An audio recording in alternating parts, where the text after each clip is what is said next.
Malabo na ba talaga ang road to forever ng engaged couple na sina Catriona Gray at Sam Melby?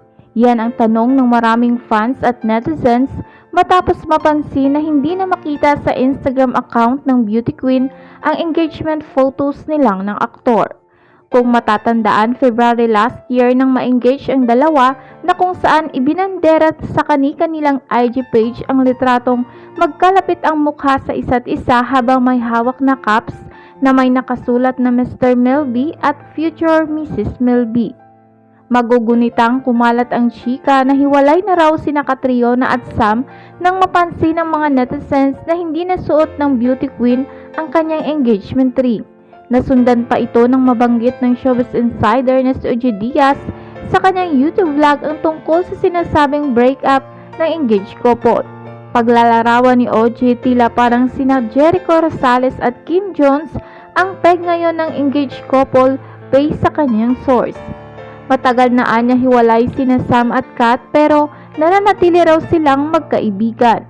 Bandang huli ay nagpaabot ng mensahe ang talent manager vlogger sa mga manunood at nilinaw na pawang mga chismis lamang ang mga nasasagap nilang kwento mula sa kanilang source.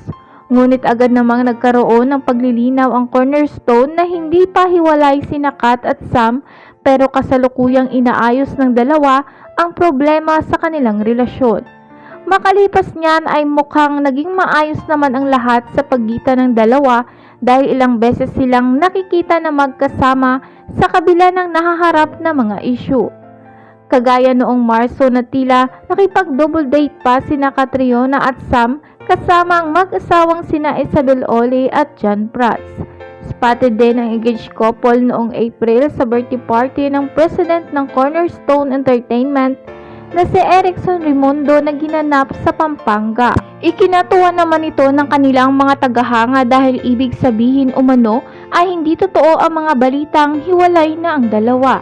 Ngunit ang panibagong update na ito ngayong unang linggo ng Mayo ay naghatid naman ng kalungkutan sa mga nag-aabang ng kanilang kasal. Tila malabo na umano na mangyari pa ito dahil sa ginawang pagbura ni Catriona sa mga naturang engagement photos nilang dalawa.